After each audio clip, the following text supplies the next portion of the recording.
بسم الله الرحمن الرحيم. Assalamu alaikum wa rahmatullahi wa barakatuh. Du'as of afia and barakah for everybody, everywhere, inshallah ta'ala, joining in. Um, the Thursday thoughts. So today, summer is famous for book reading, right? It's famous for reading books, for spending time reading and gaining more knowledge for adults as well as for children. And if you're a parent and if you're not reading a book while you're telling your children to read books, it would not be such a great example. I mean, of course, they will still follow. You'll still take them to the library. You'll still get them the books that they love and they like and they enjoy, and that's fantastic. But while they are reading, if you read something that absolutely adds more power to this the thought process that reading is good for health. Okay, so let's begin with today's first summer read for parents: How to Help Your Child Clean Up Their Mental Mess, a guide to building resilience and managing mental health, by Dr. Caroline Leaf. Now, Dr. Caroline has a website too, and if you're interested, you can go to the website drleaf.com. And why am I saying that early on here? I'm saying that because she has a very good app, which we will be discussing about the concept of, not the app, but the concept that she's trying to help the parents with. And then, of course, definitely you can go onto the app and look into it. So how does this book become so important that we discuss it in our Thursday thoughts? So a lot of us know that. Including ourselves and our children, we all go through mental stresses. We all understand that the number one um, thing that the doctor says to any of us when we go for our medical checkups is that don't take stress, breathe in, breathe out, do exercises, eat healthy. Okay, what about the things that add on to our thought processes? As a life coach, parent coach, teen coach, um, and even helping couples in their marriage, I see this over and over again, that it's not so much about what happened in the moment, it is about the story that a person has been carrying over the years, and the limiting beliefs or the assumptions or the intrusive thoughts that they have become so hooked onto, that help them see things from their worldview, from their colored glasses, right? So this book is important because it will help us and our children understand how to clean the mental messes. So, the first and the most important thing is that we cannot protect ourselves or our children or anybody that we love from life, right? Life is bound to happen, stresses are bound to come in, stresses are bound to happen. So, how do we help them make an understanding of what it is that we need to do, we're supposed to do when things happen to us? So, we start off, she says that, and we start off with understanding our mind. And you can give this simple explanation to yourself or to your loved ones or to your children, that there are three parts of the brain, right? The non-conscious, which is like active, very smart, all the time working, and it finds and then what it happens is it's extremely intelligent. It monitors all our existing thoughts and memories that are there made of, and it's always looking for whatever is worrying or affecting us in some way. When this non-conscious mind finds a thought that that is worrying, it sends it up through the second part of the brain, the subconscious mind. And what happens there is that the subconscious is the bridge between the conscious and the non-conscious. And what happens in this is it feeds the information into the conscious mind that shows up as symbolic output, which compromises that we feel, what we do, how we feel in our bodies, and perspectives. And unlike the conscious mind, which works 24/7, the third part of the brain, the conscious mind, is awake only when the body is awake and is much slower than the non conscious mind. So the non conscious mind processes about 95 to 90% of what we're exposed to, and the conscious mind only 5 to 10%. So if we learn how to manage our conscious mind, right?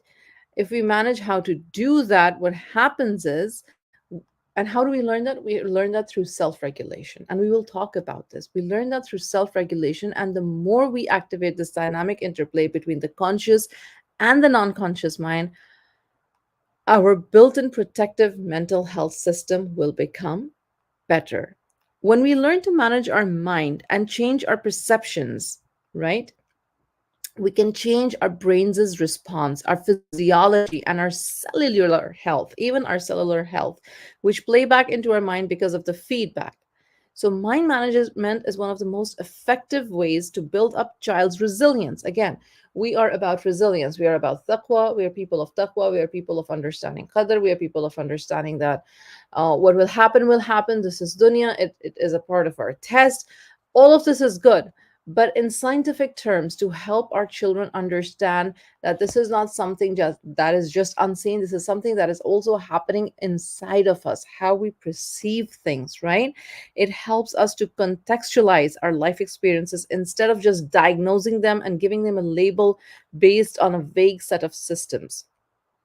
So, extremely important. Now, again, learning about how to clean up our mental messes is not like coddling our children and protecting them from anything bad that's going to happen, or making them reliant on their bodies, or making them reliant on themselves, and making them understand that everything is within you. No, this is not that concept. This is just an additional help to anybody, adult or child, to understand themselves better, to understand that what is happening. I have seen in my coaching practice many times that people, they do not have the answer to what is happening to them. A lot of the times they ask, what is happening to me? What is really happening to me? And because we do not understand a lot of things happening in our body, the chemical exchanges, etc., etc., we really are not very clear in telling them, or simply we say, I don't know, but I pray for you, right? This book gives us that like, just like say, guideline to help talk to our children about mental health, mental messes. And it is a very child friendly book. I mean, it tells the parent or the teacher or the coach how to sit with a child and help them go through the process of cleaning their mental messes. So we start with this concept. She says, trees comes from seeds planted in the ground. First the root grows, then the trunk, then the branches. So in your head, thought trees grow in the same way. First the root, then the trunk, and then the branches. The root of the thought tree are the detailed memories of your story is, and they hold on to the tree in the brain, right? The trunk is how your mind, brain, and body are trying to make sense of the story. The branches of the thought tree are how you understand your story and how you respond to the story. The branches are how people see you and how you feel through this story. Everything we feel, say, and do comes from our thought trees. For example, our emotions, like being happy or sad, come from our thought trees. So do all the words we speak, the things we do, such as playing, drawing, watching movies, running, fighting, so on. In fact, we can't do, feel, or say anything without the thought tree. In the same way, when the trees need food and water to grow, the thought trees in our head also need food and water to grow. The difference is that the water and food of your thought trees are your thinking, feeling, and choosing your mind. These trees are really cool. They help you feel, say, and do things. They tell you to tell your tongue to move, to make the words that come to your mouth, and tell your body to move, to do the things like riding a bike. For example, when you learn something new at school, like your ABCs or how to multiply in math, this new information will grow into your brain as a thought tree as the teacher explains how to do it. Then, when you practice your math equations or ABCs, the tree grows stronger. In fact, as you continue practicing your ABCs or math, you grow more roots and branches, and the tree gets bigger and stronger and looks nice and healthy. Thought trees also grow in our head when something bad happens, like getting teased at school. This can make us feel sad, and we might feel bad about ourselves. This type of thought tree does not look so pretty, but the good news is that you can make these ugly trees healthy again, right? And then this is how the conversation, I just read it as it is from the book. But this is the conversation we have with our child in the first place when we introduce them. She goes on to say, and this is a note for the parents, and she says that, see, we cannot erase the bad thoughts or the experiences that the child has had, but we can teach them through a concept called neurocycle, which helps them manage negative thoughts and experiences. And our goal is to reconceptualize what happened to them so that they don't feel that they're defined by their bad experiences. This is very important to understand. They don't feel defined. They don't feel as if, okay, so this is what I am. This is how I'm going to be the rest of my life, right? The labels that we carry for the rest of the lives. I'm fat, I'm ugly, I'm lazy, I'm this, I'm that. So the neurocycle here helps them. The neurocycle gives your child the mental tools to find the why behind what they're demonstrating and how to change it. And how to change it. First and foremost, the four warning signals, right? You need to understand what's happening. The emotions happen, the behaviors happen. When the behavior is happening, you stop the child or you stop yourselves and you ask yourself, what is the bodily sensation? And then you ask, what is the perspective? Now, I want to talk about the four warning signals in different age groups. I'll go very quickly through it. The four warning signals for age 3 to 5, it would be when you ask them their emotions. For example, they're feeling sadness, anger, frustration, irritation, guilt, confusion, fear, depression, anxiety, shame. Now, a 3 to 5 does not have that much of a vocabulary. You're going to teach them through the by like we teach our children the kalima or the ABCs or Surah al-Fatiha or things like this. We're supposed to teach them emotions as well. 6 to for are you sad? For 3 to 5, we can ask them, are you sad? Mostly sad means like they're not happy and something is bothering them, right? For 6 to 10, you would say, what are you feeling? And by this time, 6 to 10 is able of recognizing the emotions, of telling you about the emotions only if they have a vocabulary about emotions. What would a 3 to 5 years behavior be when they are sad? See, so you can ask them, I see that you're doing this. Why are you doing that? Are you doing this because of this? Like, are you doing X because of Y? And for the age 6 to 10, what are you doing? What are you saying? And how are you saying it? Now, listen, all of these questions are open ended questions. They are not closed ended, right? They are what, and how. And the examples, like what are the kind of behaviors that you're seeing in this age groups, right? They're speaking very fast or slow. They're not speaking much, using lots of emotional words, throwing tantrums, bedwetting, fighting with siblings, being lethargic, shouting, throwing things, crying, shouting, and using angry words, are not wanting to play. Their bodily sensations. So remember, I said the four warning signals will come through their emotions, how they are feeling, then their behaviors, what they're doing. Then the bodily sensation is something that we make them aware of. A lot of us adults are not even aware that we are feeling something in our body in a specific place when we're going through shame, anger, frustration, or even disgust or whatever it's that we're feeling. So, this is something that we need to learn as parents so that we can definitely teach our children as well. So, bodily sensations for ages 3 to 5 is she says, what is sore or uncomfortable in your body when you feel X? Because now that you've already asked them what you're feeling, right, Sam? So how are you feeling in your body? Like, what is happening with you? Is there pain anywhere? Usually it will be upset stomach, or they will say they have a headache, or the tongue will be stuck to a palate, or tension in the shoulder and neck, or muscles are shivering. This is for the older children, right? 6 to 10. You will ask them, what are you feeling in your body? How does your body feel when you're sad, angry, or happy, such as having an upset tummy? Or when you're worried, your friend won't play with you. How do you feel? Like, what happens, right? And the perspectives. Now, the perspective can be difficult to explain to your child and is often related to how they feel emotionally. This is an attitude, a mindset, way of looking at something, or way of seeing the world and life over a specified period of time, right? So by acknowledging that your child has their own perspective, you're acknowledging them as a unique being with their own opinion. So how would you understand how to ask them about the perspective? You know how people use glasses to see? Well, sometimes your thoughts are like a pair of glasses and they make you see the world in a different way. Like if you're wearing different colored glasses, do you does that make the world look darker or lighter? Do things seem scary or not scary? Right? This is from 3 to 5. From 6 to 10, you would say, how is what you are thinking making you see the world? How is what has happened making you look at your day? Does this make you feel more or less happy, more confused or less confused? What do you think about the world? What do you think about your life? And usually they're feeling scared, they're feeling confused, hypervigilant, irritated, angry, and depressed. And I think these two questions are so important. We do not even ask them up to our teens. We usually, when we are talking to our teens, we say, oh, it's life, it's this, it's that. And we throw in sentences that are not helpful.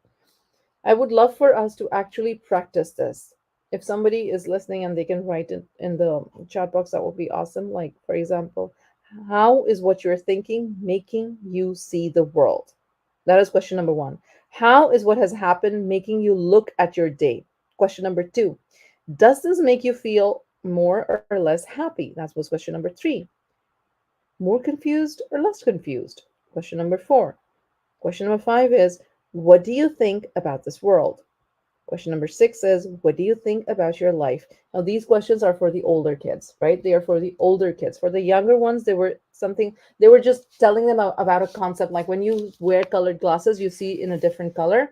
That is how you see when you're feeling like this. So, do they make the world darker or lighter? Do things seem scary or not scary? Because usually younger children are more scared. Younger children are not much into like, oh, I see the world like this, or the world has changed for me, or blah blah blah. They don't have that much of a sense of explaining to us. So we have to hold their hands during this. So the four warning signals, I'm going to repeat once again, that we need to look out for are the emotions, the behaviors, the bodily sensations, and the perspective. What is the neurocycle that she's basically explaining? The concept of the neurocycle that she's explaining, it is that the neurocycle is a systematic and deliberate process designed to help us direct the neuroplasticity of the brain. It essentially teaches us how to manage a messy mind and brain, and in doing so, to manage mental health. So the five steps to it is, so the four warning signals, we learned the four warning signals, right? Now, after we understand the four warning signals and we understand how and what to ask the child. Then the five steps come in. What are the five steps? Number one, we gather awareness. We become aware of the warning signals associated with the thought tree. That is, what are you feeling emotionally and physically, and how are you behaving, and your perspective. Those four things, we're gathering awareness. Then you reflect. Number two is reflect on why you feel the way you do. And number three is, of course, with younger children, you write, play, and draw. You organize your thinking and reflections to gain insight. For your child, this step will look different at different age group, and the play and draw options are added for your younger children. Number four is recheck. Look for the patterns in your life, your relationships, your responses, your attitudes, and so on. And I think number four is more helpful for the adults as well. And it's more helpful for the teens as well, right? And then number five is active reach. Take action to reinforce the new, reconceptualized pattern of thinking of what you want in life, which replaces the old toxic cycle. I hope I'm not going too quick, but inshallah ta'ala, this would help us, right? The brain preparation exercises are like building a shelter or holding an umbrella to your thought forest. It will keep you safe in the storms, right? So let's go with this. For example, you need to gather awareness on how you're feeling by observing your warning signals, the branches of the thoughts of the trees more deeply. This kind of like observing and describing the symptoms. For example, I feel worried and frustrated. That's an emotional warning signal. I want to cry and not talk to anybody. That is a behavioral warning signal. I have an upset tummy. That is a bodily sensation warning signal. I hate school. That is a perspective signal. And so when the reflect and right play steps will help you understand the the story and the symptoms they are pointing to. So you can ask these questions. Why do I feel worried and frustrated? This is what you'll teach your child. These are the questions that you're going to teach your child to ask themselves, because the whole idea of this book is to help your children learn the tools to manage their mental mess. This is not for us to sit with them all the time. I mean, there are certain activities that she shares in the book, and with the app also, that will help you sit with the child and do this activity. But these questions are so important that they know how to ask themselves. Again, in Islam, this idea of self reflection, of your thought process, of understanding what you're thinking, how you're thinking, why you're thinking, that is also like clearing your mental mess. It is, of course, it is aided with taqwa, and it is aided with this idea that may Allah subhanahu wa ta'ala help us relieve, may Allah help us relieve the pain that we're feeling, and help us a clear thought and give us a clear direction. This is exactly that kind of an understanding right here. So why do I feel worried and frustrated? Why do I want to cry and not talk to anyone? Why is my tummy upset? Why do I hate school? This is called the recheck step, and it will help you to fix this unhealthy tree and its messy roots. It is mending that your tree needs to grow strong. In this step, you will use your neurocycle power to explore your feelings and thoughts and try to find a way to make what has happened. You know, these questions are the neurocycle power. If somebody's like lost, like, what is the neurocycle power? The ability to ask, to gather your awareness, and then to go through these the warning signals, the 5 steps: the gathering awareness, the reflecting, the writing or drawing, the rechecking on the patterns of your life, and the active reach. That is basically your neurocycle activity. That is what helps you to understand that, okay, this is happening with me. Why is this happening to me? The three keys of neurocycle communication. Now, this is extremely important for a parent. This part is extremely important for a parent, right? So now that you understand that, okay, you're gathering awareness, and you're going through the 5 steps, and the child is rechecking, that is how you understand what's happening with the mental mess inside. This is how you're clearing out the roots and the branches that are troubled in your head. How does a parent help, right? A parent helps in the communication of this neurocycle. Number one, allow yourself to respond to your child's struggles without judgment of who they are as a person. Of who they are as a person. This is a good way to make your child feel heard and empathize, emphasize their value as a unique human being. For example, it might seem like your child has a bad attitude towards you, but in reality, they're just irritated about something specific. Extremely important for us, because the first thing that a child does, and they do this with one parent specifically that they're easy with. They don't do this with a parent that they're not very comfortable with. They lash out. Lashing out usually is taken as a sign of disrespect, and it is. But it is, on the other hand, the other part, the other picture of the same coin is that because they're comfortable. Look at us adults. We are so prim, proper, smiling, even letting go. We let go of snarky comments by strangers or by people that we barely meet. But if our sister or a brother or a child or a husband or a wife gives us a comment that we dislike, we make sure that we make them realize that they have hurt us. We don't hold back. We lash out. Are we bad people? Are we bad humans? No, we are the most comfortable with them. We think that we have a level of comfort that we show ourselves how we are. We do not pretend. Exactly that's happening with our child. Exactly that's happening with our child. So allow yourself to respond to your child's struggles without judgment of who they are as a person. So instead of reaching out and saying, you have such a bad attitude when they lash out, you can describe and say, I see that you are irritated. Is there a reason why? Your child will feel heard when you respond in this way rather than judging them or dismissing them. Further, because they feel heard, they will listen to and interact with you on a deeper level. Of course, with teens, it just requires more practice, more patience. But with younger children, often you've seen that the minute you say, you know what, I think you're an upset. Do you want to come hug mama? Do you want to come say something to me? I'm here. I'm ready to listen whenever you're ready to tell me. You know, and they come crying. They start bawling. They start like telling you the whole spiel. They're just waiting for an invitation. They're just waiting for the invitation. What is the key number two? Show you care about what your child wants and needs. In the midst of the busyness of life, it's easy to approach your child with demands and instructions, telling them what they need to do, of course, things that they need to do to get done in life. However, you need to make sure you ask your child what they need and want as well. This will validate what your child needs and show them how much you value them. And every child has a different need. Some children just go around and you think that they're easygoing, they don't have needs, those children you especially need to check in with. And then there are children who come and keep telling you, you're not paying attention to me, you're not paying attention to me. In different ways they tell you.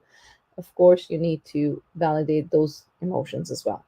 And key number three is encourage your child to give their perspective and viewpoint without shutting them down. Of course, this means that we do not have to have boss egos. We need to have egos in check. We need to be humble. We need to understand that they are separate from us. They're human beings who see, feel things, process things in a different way. They are at a different part and time in life. If they're younger, if they're teens, they're more selfish about themselves. The story is always revolving about themselves. In their head, it is all about them. Um, but the, but they are able to create empathy and they are able to create compassion. Um, you just need to be very gentle with them at those points, right? You are listening with the purpose of understanding what they're thinking about. This lays the foundation of collaborative and facilitative relationship, which is important. The collaborative and facilitative relationship, this is what a parent's relationship should be with the child, a collaborative and a facilitative relationship. Usually parents say, oh, so my purpose in life is just to facilitate your pick and drop. Yes, yes, it is. The child was born to you. Yes, that is your purpose. Understand that. Please understand that. You're so I'm just for cooking. Yes, yes, you are to cook them good healthy meals and to make sure that they're nourished and they develop healthy bodies, healthy minds, healthy brains. Yes, that is my job. That is my job. So where am I? You take time for yourself. You create. You're the adult. You create time for yourself. You find out how you can do your best for you. But as when it comes to facilitating for the child, when it comes to facilitating for the children that we've given birth to, um, we have to do these things, and that will help build strong relationships. um, and it will help with their intuitive thinking skills as well as empathy, because now you know how your child is thinking. I'm not going to go through the whole book, but I wanted to give you the main crux of the book. I wanted to give you a taste of this book so that you would be interested in at least going to the website, listening to her. Yani, there is so much of YouTube material that is free. You can look into that as well. You can buy the book. You can buy I don't know if there's an audio book. There must be. There must be. There's a chapter 15 which talks about trauma and neurocycle, and it's really good. It tells you about the activities that you can sit with your child and do with your child. So I'm not going to go through the whole entire thing of that. Again, that's not the purpose. The purpose was to help us understand that there is a way, there is a method, there is help outside in the outside world in the form of books and apps that can help create more resilience and understanding of how our brains and our messes work and how to take care of them. Jazakallahu khair, everybody. Inshallah ta'ala, next week I will come again with another book and we'll talk about the important points in that book. Again, that also has to do with mental health. That also has to do with mental health. Inshallah ta'ala, may Allah subhanahu wa ta'ala bless us all with best of health, best of iman, with best of taqwa, with the power of tawakkul, with the power of resilience, with the power of grit. May Allah subhanahu wa ta'ala ease the difficulties that the ummah is facing. May Allah subhanahu wa ta'ala protect us and guide us to do what is right by us, by our dunya and akhirah, and by our loved ones. Ameen sum ameen. Ya Allah, whoever is in pain, physical, mental, spiritual, whatever that they're going through, please ease their pain. Please take them out of their pain. Please, Ya Allah, heal everybody everywhere. Ameen sum ameen. Subhanakallahumma wa bihamdika nashhadu an la ilaha illa anta nastaghfiruka wa natubu ilayk. Assalatu wassalamu alayka sayyidi Rasulullah wa alayka washabika ya sayyidi ya Habibullah. Jazakallah khair, everybody. Assalamu alaikum wa rahmatullahi wa barakatuh.